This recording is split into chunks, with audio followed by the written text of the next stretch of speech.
sinking down all the way to my mid-thigh to hip area. And this is impressive, I gotta say. Incredible amount of accumulation and drifting. Let's try to get a measurement out where it will not have drifted. I got 19 inches there. 20.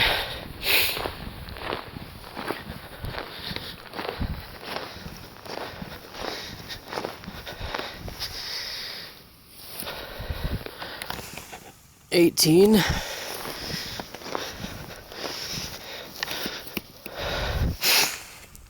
About 20 there.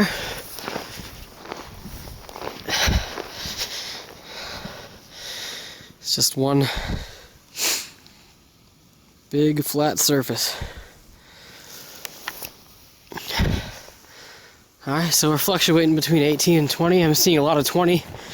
So I think it's safe to say we got about 20 inches here.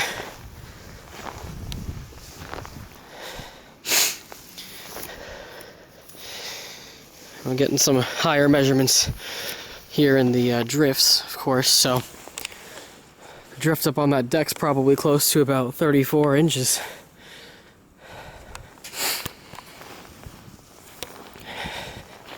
Wow. Still snowing just a little bit, but that was quite a storm for snowfall. The winds were all in a tight gradient at the coastline, so inland didn't get as much wind, and that's what saved us from losing power and trees. So thankful for that. Coasts were gusting 60 to 80.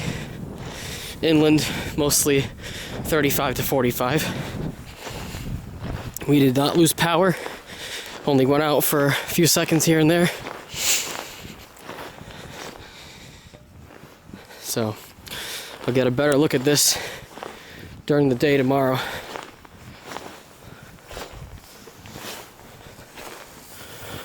This drift right here, can't see it in the dark, but 32 inches. Wow.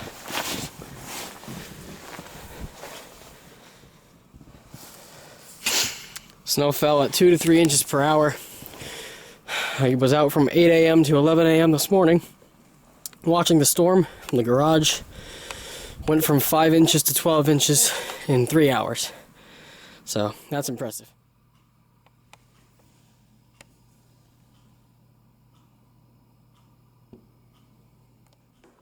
Here's another view from it on the inside, the back deck. It's about hip deep right there. Mid 30 inches there, like 34 maybe, 34 to 36. So yeah, it's gonna be a long time before that melts. All right, next day. The sky is clear as it can get behind this monster. Gonna have to watch out for that falling on me, but yep, here's the daytime. Gonna get some snow blindness here. My car was dug out by the maintenance crew around here. As you can see, it is still completely coated, substantially, and I'm gonna have to deal with that now. It is a crisp 12 degrees, but at least the sun's shining, so landscape looks beautiful.